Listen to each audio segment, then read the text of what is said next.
What's going on, Wolves and Warriors? My name's Jay Stewart, and this is the Better Body Academy podcast, the #1 show for those looking to permanently overhaul their mind and body without dumb diets and unsustainable workout programs. We banish the fitness industry BS and replace it with science-backed strategies proven through countless client transformations. In the Better Body Academy, we help busy men and women around the world get unstuck and back into momentum so they start feeling strong and sexy again. Our mission is to transform 1 million lives, and you, my friend, could be next. And on that note, let's get straight into today's show.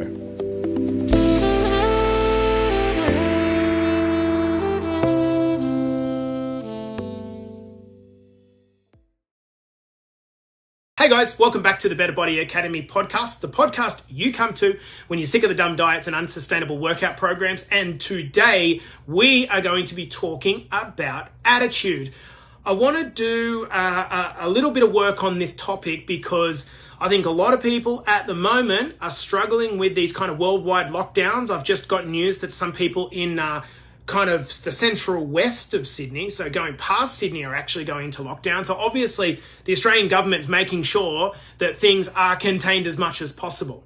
And I think it's important that we are making sure that our attitude doesn't become either complacent or go out the back door. And that's why I want to deal with this topic. I want to give you a tool that you could potentially use over the course of the next few weeks to be able to just make sure that you stay on top of your attitude. So how are you guys going back at home? To those of you that are in the building trade and have been put on the blocks for 2 weeks, I know it's really, really difficult. So shout out to you guys. Reach out to a friend, reach out to myself, reach out to one of the Better Body Academy members if you're feeling like you're struggling a little bit, because it is a difficult period to go with. But there's a difference between being proactive in kind of reaching out and just dealing and suffering in silence. So I just want to kind of put that out there at the moment. It seems like over in Canada, we are almost like 6 months to a year ahead of where you guys are. Things are opening up here. And so I just think it's important to do almost like a bit of a mental check-in and kind of give you guys a bit of a tool to have a look at what you can do when your attitude's starting to slip. Okay. So firstly, I think a good start point to this episode is to define what attitude actually is. So everyone knows he's got a good attitude, she's got a good attitude, he's got a bad attitude, she's got a bad attitude. But what is attitude? I mean, for me, it's a collection of beliefs, behaviors towards a certain person or thing or an experience that changes the way that we view things. So it's almost like a lens, okay? A lens that we're looking for. So for me, I think attitude is more of a short-term thing, where a belief is more of a long-term fixed thing. So can you have a good and bad attitude over the course of a day? Yeah, of course you can. It can change like the weather, okay? So this is about identifying what a good and bad attitude is. Clearly, we've all been in the company of people. In fact, we've all been there ourselves when we know that some days our attitude just absolutely stinks, right? And we've also been caught up in environments where people are constantly complaining and negative, and they're comparing. And often what happens is we get caught up in that garbage, and it completely impacts on our mindset. And equally, we've been in the case where we have been in the presence of people who have fantastic attitudes, and it picks us up. We all understand this idea that you become the product of the people that you hang around all of the time.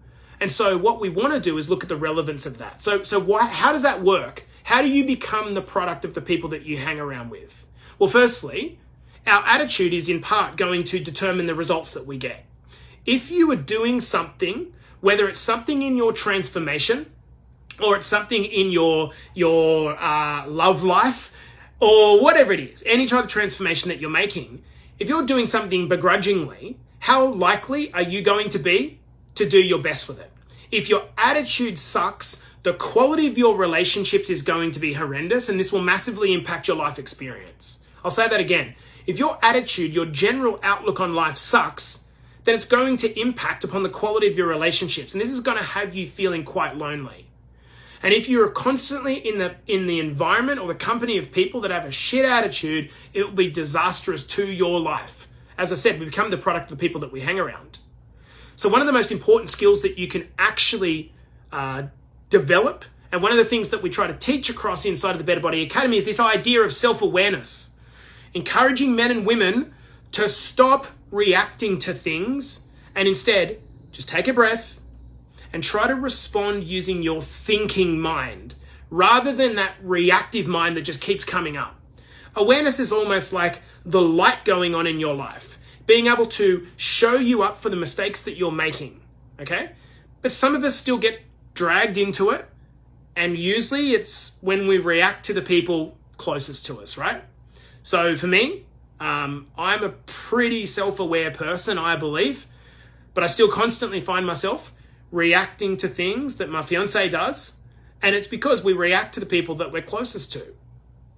That's an attitudinal thing. So when this starts to happen, what we actually need to do is incorporate what I call a pattern break, okay? So when our minds go on this reactive train of thought where we're completely acting out of habit, we need to be able to pop the bubble and self-assess so that we can get ourselves back on course, right? Before we self-sabotage, before we sabotage our relationship, before we sabotage our finances, before we sabotage our fitness goals.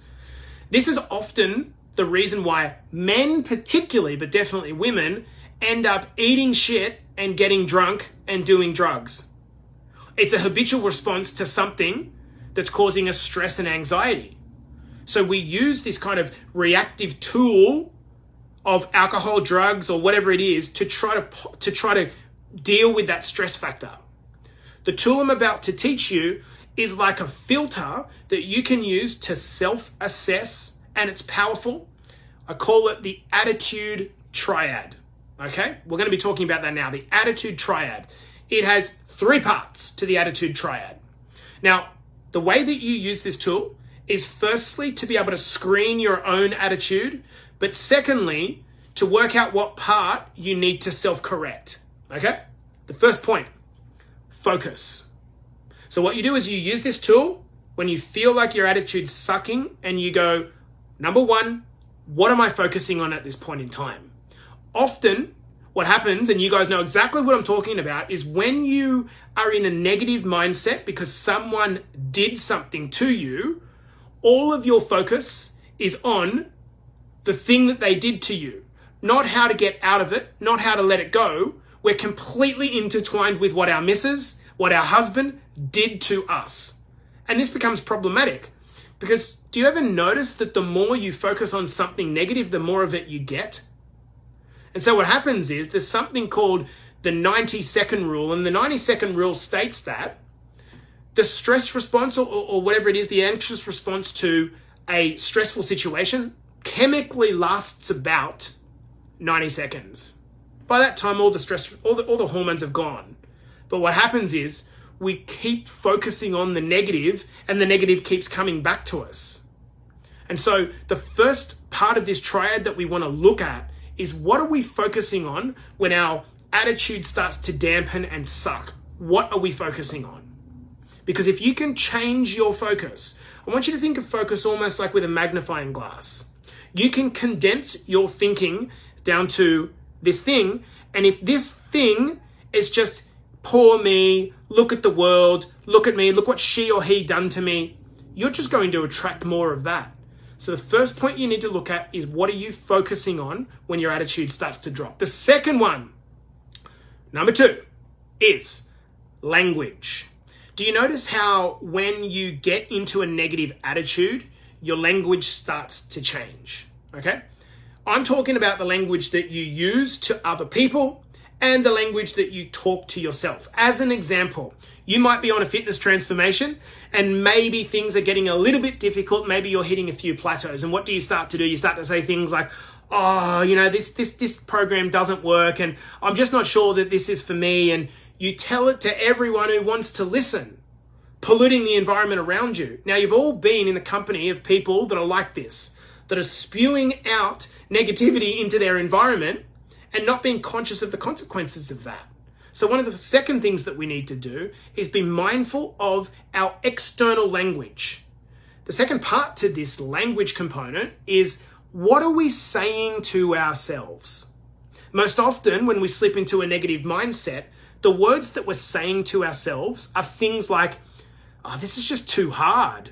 Oh, this is just not worth it. Oh, this sucks. Or I'm in a rut. This is something that I see constantly. I'm just in a rut at the moment. And what ends up happening is you talk yourself into being in a rut because the language is, I'm in a rut. Does this make sense? So the first thing you've got to do is change the language. You've got to say to yourself, Jace, this is a ridiculous story that you're telling yourself right now. Let's change this. This is called a pattern interrupt. So when you find yourself running off on this kind of tangent of internal thoughts, rather than just let those thoughts go, you need to stop and say, Jim, this is a conversation that you do not need to be having with yourself now. It's a made up story. How about you get back to just being a legend? You're breaking the incessant pattern of no thought. Number 3, so we've got focus, language, and number 3 is our physical state. You see, do you know when your partner or your best mate is in a shit mood? How do you know it? Well, yeah, maybe the language, but more often, it's the way that they're holding their body. Inside of the Better Body Academy, we do a weekly check-in where we get our guys to record a video. And the true reason that we get them to do that video is so that we can see their body language. How are they holding themselves? And this gives us a bit of an insight into what mindset that this person's actually in. When you have a guy that's recording a live and he's top of the world and he's just lost centimeters off his guts and he feels like he's had a really strong week, he's top of the world and you can see it all in his physical state. And yet the guy who is struggling, who feels like he's plateauing, who feels like a failure, will have a completely different outlook in terms of his physical state. This is how powerful physical state is. And it's the reason why Tony Robbins focuses on this so much. If you want to change your mindset in a minute, the first thing you need to do is be attentive to your physical state. Are you slumping in your chair? Are you hanging over? Are you kind of like, is everything about you saying, I suck right now? Because if that's the impression that you're giving yourself, that's getting impressed on your subconscious mind and you're acting that out. So what we need to do is get up, get our chest out, get our shoulders back, and think of yourself as a powerful man or woman in a positive, energetic state. You see, this triad has been proven time and time again. I use it all of the time. It's not that you're meant to be perfect and you'll never have a negative occasion in your life. They'll constantly come and go. Life is about the ebbs and flows. But when you get into one of these ebbs, these dip points where you feel crappy, the guys that are successful are the ones that are able to interrupt the pattern earlier rather than ending down a rabbit hole. I see so many guys that go by this black and white failure complex. I try to be perfect. I can't keep up being perfect. Oh, I'm a failure. And this is why we don't change. We have to let go of this kind of black and white failure idea. If every day we do our best and we keep making more deposits than we take withdrawals, we will progress. You know, transformation is much about mastering your mindset than it is about the specific things that you do. Stopping to react to your environment and instead take a bit more presence back and a bit more control back. So with this attitude triad, we look, 1, what am I focusing on right now? Okay, let me correct that. I can choose to focus on something really negative, or I can focus on the good that's happening at the moment. Number 2, what is my language like? Am I just incessantly rattling off a whole lot of garbage that's like vomit into my environment? Or can I stop this, hold it up, change my language with a different story, and set a more empowering story in motion? And number 3 is, what is your physical state about? What is it saying about you? You can bet your bottom dollar people will not want to hang around you or be associated with you if you look like you got the weight of the world on your shoulders. And so one of the ways to do this is to pick up your physical state. Get into a power of position. This is so important for taking control of your results. Anyone can eat and train better for a short period of time. But for you to make a complete lifestyle and mindset change, to reinvent what it means to be you, and you have this beautiful life experience, It's about mastering your mindset, and attitude is absolutely central to that. So guys, if you need to listen to this again to take out the key parts, I suggest doing so. This is a tool which you'll be able to use very practically, very quickly, whenever you notice that stuff's not going your way. What am I focusing on here? What story am I telling myself? All right, what does my body say about how I'm feeling at the moment? All right, come on, Jace, let's correct this story. We flip the script, and then we're back into a powerful position so that we can move forward rather than ending up down a rabbit hole feeling like we're stuck and in a rut. Guys, I'm going to love you and leave you there. Hopefully you got a little bit of value out of this short episode. This has been the Better Body Academy podcast, the podcast you come to when you're sick of the dumb diets and unsustainable workout programs, and I will see you in the next episode. Wolves and Warriors, thank you so much for tuning in. If this podcast is hitting the mark for you and giving you the confidence to start your own personal journey, I want you to hit me up on Facebook or head over to my Instagram at jstewart_BetterBodyAcademy and DM me with the words Better Body Academy. I want to give you the tools to permanently overhaul your mind and body without dumb diets and unsustainable workout programs. Our mission is to achieve 1 million lives transformed, and you, my friend, could be next. So hit me up on Facebook or head over to my Instagram at jstewart_BetterBodyAcademy and DM me with the words Better Body Academy, and we can have a chat about whether we can help you with your transformation goals.